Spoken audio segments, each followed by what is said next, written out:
Hello student, welcome back to our channel future academy education. चलिए start करते हैं हम एसवाईजेसी का accounts not for profit concern, जिसको हम एनपीओ बोलते हैं। आज उसका लेक्चर नंबर 1 है। स्टार्ट करते एनपीओ। एनपीओ बोलो या तो नॉट फॉर प्रॉफिट कंसर्न बोलो। कंसर्न का मतलब होता है बिजनेस। कंसर्न का मतलब होता है बिजनेस, और एक ऐसा बिजनेस जो प्रॉफिट के लिए काम नहीं करता है।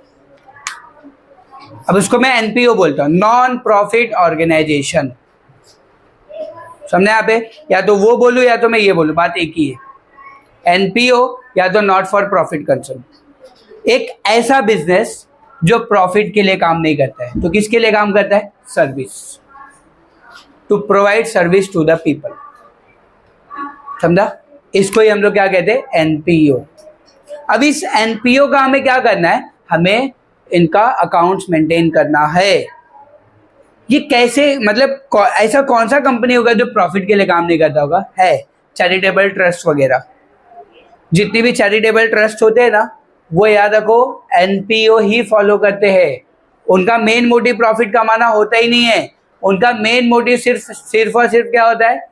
सिर्फ और सिर्फ क्या होता है गाइस? सर्विस देना। जैसे एक होता है senior citizen club, public library,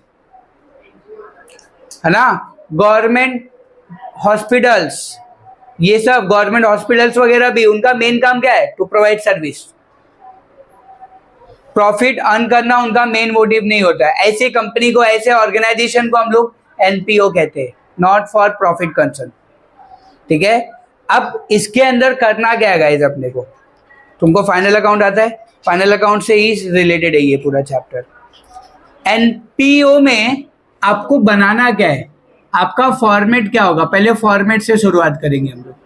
आपको यहाँ पे दो चीजें बनानी होंगी। पहला बनाना पड़ेगा income and expenditure account, income and expenditure account, and second बनाना है आपको बैलेंस शीट। एनपीओ में भी बैलेंस शीट बनता है। अब देखो यहां पे कोई प्रॉफिट एंड लॉस नहीं बनेगा, बिकॉज हम यहां पे कोई प्रॉफिट की बात कर रहे हैं क्या? जब प्रॉफिट ही नहीं होगा तो लॉस कहां से होगा? तो यहां पे हम किसके बारे में बात करेंगे? इनकम और एक्सपेंडिचर। ठीक है। देखो सबसे पहली बात, आपको क्वेश्चन में दिया क्या होगा? आपको क्वेश्चन में दिया होगा receipt and payment account. Receipt and payment, ये आपको क्वेश्चन में दिया होगा। मैं थोड़ा अच्छे से बना देता हूं। आपको कुछ इस तरीके से रिसिप्ट एंड पेमेंट अकाउंट दिया होगा। ये आपका रिसिप्ट है और ये आपका पेमेंट है।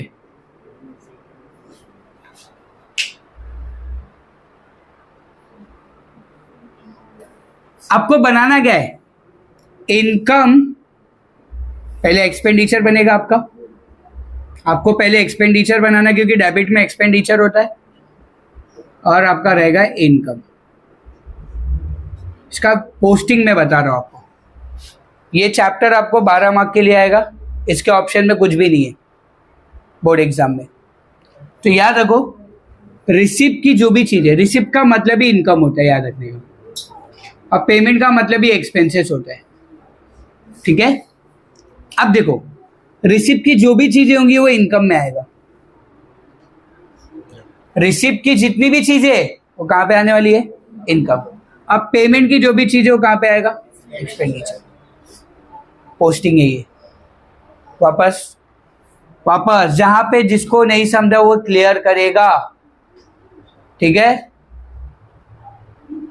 क्लियर करना है गाइस, समझ के लेना है। क्या दिया? देखो, रिसिप्ट की सारी चीजें कहां पे आएगी? इनकम। पेमेंट की सारी चीजें कहां आएगी? एक्सपेंडिचर। पेमेंट की कुछ और चीजें होती है जो एसेट में भी जाता है, जैसे फर्नीचर। फर्नीचर हमारे लिए क्या होता है? Fix deposit, asset, investment, assets. ये सब एसेट्स में जाएंगे। क्लियर है यहाँ पे? वो आप पढ़ोगे तो आपको खुद ही पता चल जाएगा। Cash in hand, cash at bank, ये सब क्या होता है हमारे लिए गाइस? एसेट्स होता है। क्लियर है आपको? तो यहाँ पे याद रखो, पोस्टिंग समझा तुमको। अब मैं इसको ऐसे लिख के देता हूं, जो मैंने यहाँ पे काटम कुटी किया है वो यहाँ पे मैं लिख के देता हूँ कि रिसिप्ट की सारी चीजें कहाँ पे जाने वाली है आपकी इनकम में, ठीक है। पेमेंट की सारी चीजें कहाँ पे जाएंगी आपकी एक्सपेंडिचर, पेमेंट की सारी चीजें एक्सपेंडिचर में जाएंगी या तो एसेट्स, पेमेंट की सारी चीजें या तो एक्सपेंडिचर या तो एसेट्स। क्लियर है यहाँ तक? ये हो गया आपका पोस्टिंग। आपको पोस्टिंग के ही 5 से 6 मार्क्स मिल जाएंगे 12 में से। क्लियर है? इतना डाउट है किसी को? पक्का? रिसिप्ट की सारी चीजें कहां पे जाएगी इनकम, पेमेंट की सारी चीजें या तो एसेट्स, एसेट्स में ज्यादा नहीं 1-2 मिलेगा तुमको। समझा अच्छे से? पक्का? चलो अब सबसे इंपॉर्टेंट चीज सब्सक्रिप्शन।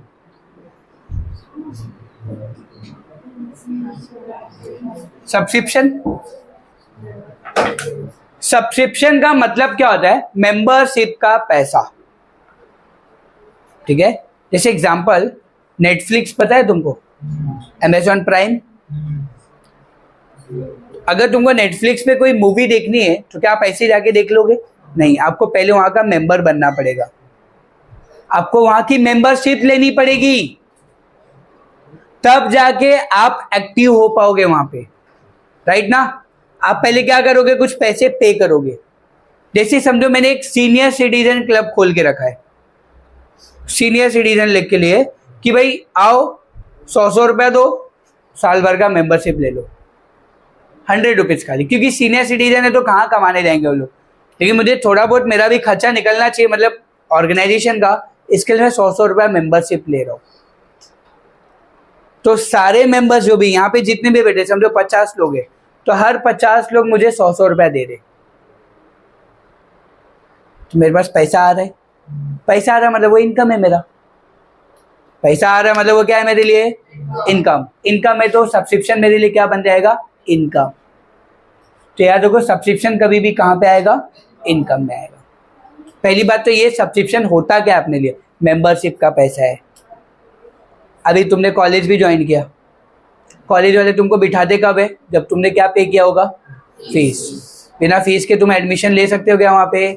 नहीं। तुमने कॉलेज के मेंबर बन गए ना, वो चीज़ है यहाँ पे। समझा? यहाँ पे कहीं का भी मेंबर बनने के लिए आपको फीस पे करना पड़ता है, इट्स कॉल्ड सब्सक्रिप्शन। समझा? तो सब्सक्रिप्शन हमारे लिए क्या होता है गाइस? इनकम। अब सब्सक्रिप्शन का एक फॉर्मेट है, वो फॉर्मेट क्या है? इनकम साइड में लिखेंगे बाय सब्सक्रिप्शन, जो भी टोटल अमाउंट होगा यहां पे लिखेंगे हम लोग, इसमें से माइनस कर देंगे last year outstanding, last year outstanding less next year outstanding,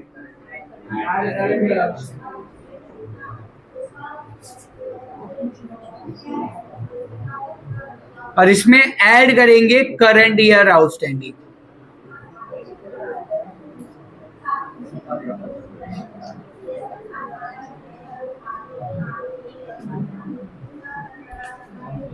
हो गया?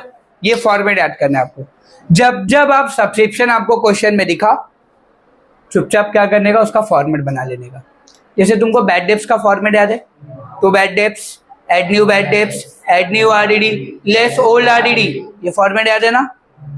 तो तुम जब भी बैड डेब्ट्स देखते थे क्वेश्चन में तो तुम फॉर्मेट लिख लेते थे पीडी में, लिखते थे कि नहीं? वही चीज यहाँ पे भी, जिधर सब्सक्रिप्शन दिखा भले ही कुछ उससे रिलेटेड हो ना हो, डैश ही मारना है, फॉर्मेट लिख दो। और सब्सक्रिप्शन कभी भी कहाँ पे आएगा? इनकम में। और सब्सक्रिप्शन का अमाउंट जो भी आप लिखोगे वो इनर कॉलम में होगा, फाइनल अमाउंट बाहर जाएगा। ठीक है? इतना समझा यहाँ पे? देखो पूरे एनपीओ में तुमको यही परेशान करेगा, बट कुछ है ही नहीं इसके अंदर। मैंने कॉन्सेप्ट समझा, तुम भी समझो, समझ जाएगा अच्छे से। देखो अब यहाँ पे याद रखो, इसका सेकेंड इफेक्ट कहाँ पे जाता है? लास्ट ईयर का सेकेंड इफेक्ट कहीं पे भी नहीं जाएगा, कहीं पे भी नहीं जाएगा। नेक्स्ट ईयर का सेकेंड इफेक्ट लायबिलिटी में जाता है, और करंट ईयर का सेकेंड इफेक्ट एसेट्स। समझे यहाँ पे? अच्छा, last year next year current year क्या, मैं एक बार बता देता हूँ वापस से, अच्छे से बताता हूँ। समझे, जो युवराज है ना, युवराज मेरा मेंबर एक, उससे मैं हर साल 1000 रुपया सब्सक्रिप्शन लेता हूँ, ठीक है। युवराज ने क्या किया, मुझे पिछले साल ना खाली 700 रुपये ही दिया था। कितना दिया था? 700। कितना लेना था? 1000। कितना बाकी है उससे? लास्ट ईयर का, लास्ट ईयर आउटस्टैंडिंग, ठीक है। युवराज ने मेरे को 1000 की जगह 1200 दे दिया इस साल। कितना लेना था? दिया कितना? 200 एक्स्ट्रा दे दिया ना, तो रिटर्न नहीं करूंगा, क्या बोलूंगा? नेक्स्ट ईयर देख लेंगे, नेक्स्ट ईयर आउटस्टैंडिंग। समझा? इस साल का 1000 रुपया देना था इसको, बंदे ने 800 ही दिया, नहीं 900 ही दिया। 100 रुपया बाकी है अभी भी। कभी का बाकी है? इस साल का, करंट ईयर। तो तुमको सब्सक्रिप्शन के लिए क्या याद करना है कि last year next year minus होता है, और करंट ईयर क्या होता है? लास्ट ईयर नेक्स्ट ईयर क्या होगा? लास्ट ईयर नेक्स्ट ईयर क्या होगा? करंट ईयर क्या होगा? ये याद कर लेना है तुमको। समझा? डन, सब्सक्रिप्शन हो गया आपका। अप्लाई कैसे करना वो मैं हूँ, कैसे अमाउंट लिखना है, क्या करना वो सब मैं हूँ। तुम खाली फॉर्मेट देखो और बेसिक्स पढ़ लो। देखो मेन क्या पता है, हम लोग ना लैगिंग कहाँ पे करते हैं? बेसिक्स में। चैप्टर खत्म हो जाता है, बेसिक्स नहीं आता है। अब मैंने कभी, तुमने देखा होगा कि मैंने तुमको जितने भी चैप्टर्स पढ़ाए, कभी भी मैंने डायरेक्ट क्वेश्चन स्टार्ट नहीं किए। एक लेक्चर बेसिक का लेता ही लेता हूँ। वाई? क्योंकि पहले वो तो आना चाहिए, तभी तो क्वेश्चन समझेगा ना। हम सेंटेंस पढ़ने जा रहे हैं और हमको एबीसीडी नहीं आता है, बात की गई। एबीसीडी आता ही नहीं मेरे को और मैं सेंटेंस पढ़ने बैठा हूँ, कैसे पढ़ पाऊंगा? बात वही है, बेसिक्स अपना एबीसीडी है और सेंटेंस अपना क्वेश्चन है, वो चीज है यहाँ पे सब्सक्रिप्शन। समझा यहाँ पे? चलो हो गया। अब आपको कुछ एडजस्टमेंट के बारे में तो पता ही होगा, फाइनल अकाउंट में पढ़ा है ना हमने। क्या था पहला एडजस्टमेंट? Outstanding expenses. ये आउटस्टैंडिंग एक्सपेंसेस का फर्स्ट इफेक्ट क्या होता है? हर एक एडजस्टमेंट के कितने इफेक्ट होते हैं? Add to expenses. Second effect क्या होगा? Second, outstanding income. Outstanding income, ये इनकम आउटस्टैंडिंग है तो एड टू इनकम होगा, इनकम में ऐड कर देंगे। हमेशा एक बात याद रखो, कोई भी आउटस्टैंडिंग अगर एडजस्टमेंट में दिया है, आउटस्टैंडिंग एक्सपेंसेस, आउटस्टैंडिंग इनकम, ये ऐड ही होने वाला है। कोई भी आउटस्टैंडिंग क्या होता है? ऐड। आउटस्टैंडिंग का फर्स्ट इफेक्ट क्या होता है? ऐड। ऐड ही करना है। और आउटस्टैंडिंग इनकम का सेकेंड इफेक्ट एसेट में है, क्योंकि पैसा लेना बाकी है। पैसा देना बाकी है तो लायबिलिटी है अपने लिए। पैसा देना बाकी है तो लायबिलिटी, पैसा लेना बाकी है तो अपने लिए एसेट है। तो आउटस्टैंडिंग इनकम पैसा लेना बाकी है, इसलिए वो कहां पे आएगा? एसेट्स। ठीक है। और क्या आएगा? प्रीपेड। पता है आपको प्रीपेड का मतलब क्या होता है? एडवांस। एडवांस पे पे कर रहे, तो प्रीपेड का फर्स्ट इफेक्ट क्या होता है? Less from expenses. ये सब हमने फाइनल अकाउंट में किया हुआ है। सेकेंड इफेक्ट क्या होगा? एसेट्स। फिर डेप्रिसिएशन। पता है डेप्रिसिएशन? डेप्रिसिएशन का फर्स्ट इफेक्ट क्या होता है?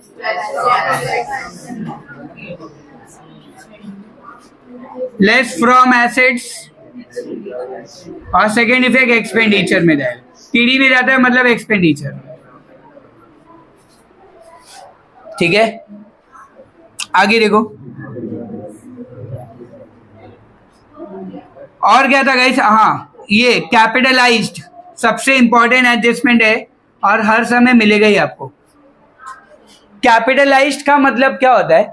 हम लोग कैपिटल, कोई इनकम है, कोई भी इनकम होगा, क्वेश्चन में दिया रहेगा, उसको कैपिटल फंड में डाल रहे। वापस, कोई भी इनकम, उसको मैं कैपिटल फंड में डाल रहा हूं, उसको क्या बोलते हैं? कैपिटलाइज्ड। तो कैपिटलाइज्ड का फर्स्ट इफेक्ट क्या होता है? Less from income. इनकम में से माइनस हो जाएगा पूरा जितना भी होगा, और add to capital fund. Capital fund में ऐड कर देना है। ठीक है, समझे यहाँ पे? ये बेसिक्स है। और कुछ पढ़ाया था? इतना ही था ना, देख लो। हाँ, सबसे इंपॉर्टेंट चीज एक बाकी है ना। अगर सबसे इंपॉर्टेंट पॉइंट्स ले लेता हूं मैं, वो आपको दिमाग में रखना ही है। When any expenses of opening and closing amount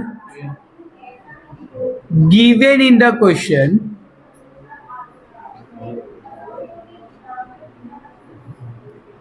so we prepare a format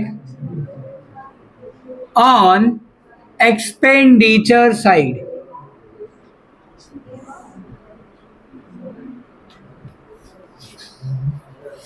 ये लंबा चौड़ा क्या लिख के दिया है बता देता हूं। अगर मुझे क्वेश्चन के अंदर किसी भी एक्सपेंसेस का ओपनिंग क्लोजिंग दिया हुआ है, अगर मुझे क्वेश्चन के अंदर किसी भी एक्सपेंसेस का ओपनिंग क्लोजिंग दिया हुआ है, तो हम एक फॉर्मेट बनाएंगे। कौन से साइड में? एक्सपेंडिचर साइड में। ऑलवेज क्वेश्चन पढ़ा, फॉर्मेट, अरे ओपनिंग दिया है, क्लोजिंग भी दिया है, ओपनिंग नहीं दिया, क्लोजिंग ही दिया है, फिर भी फॉर्मेट बनेगा। याद रखो, ओपनिंग नहीं दिया है, क्लोजिंग दिया है, फिर भी फॉर्मेट बनाओगे आप। जो भी दिया रहेगा फॉर्मेट बनाना है आपको, समझा? अब ये कैसे पता चलेगा? क्वेश्चन पढ़ोगे तो आप पता चल ही जाएगा। नहीं, पूरा क्वेश्चन अच्छे से प्यार से पढ़ लेने का, फिर देखो पता चल जाएगा तुमको। तो यहाँ पे याद रखो, when any expenses of opening and closing amount given in the question, so we prepare the format on the expenditure side. क्या है फॉर्मेट? जैसे एक एग्जांपल लेता हूं। फॉर एग्जांपल मैंने लिया स्टेशनरी।